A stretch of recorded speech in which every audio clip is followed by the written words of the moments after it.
படம் எடுக்க காசு கொடுத்தா உடனே அமைதியாக வந்துடுவார்னு.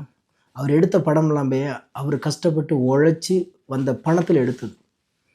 இன்றைக்கி உலகத்தில் மிகச்சிறந்த படங்களோட பட்டியல் போட்டிங்கன்னா எங்கள் தலைவருடைய படம் அதில் இடம்பெறும்.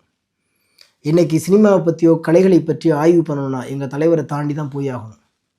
ஆளுமை மிக்க ஒரு தலைவர். இன்றைக்கி நாங்கள் கூட்டணியில் இருக்கிறோன்னா சுயநலத்துக்காக வேண்டி இல்லைண்ணே. இந்த மாநிலம் அழகான ஒரு மாநிலம். இந்த மக்களுக்கான அரசியலை கொடுக்கணும், ஒற்றுமையை குலைச்சிடக்கூடாது, மாநிலத்தை பலப்படுத்தணுங்கிறதுக்காக வேண்டி நாங்கள் கூட்டணியில் இருக்கிறோம். உங்களை மாதிரி மக்களை ஏமாற்றி சம்பாரித்த சொத்தையெல்லாம் காப்பாற்றணும்னு பாஜகட்ட மண்டிக்கிட்டு கிடக்கலண்ணே. நோட்டுக்கு விலை போகிறவர் இல்லைண்ணே எங்கள் தலைவர்.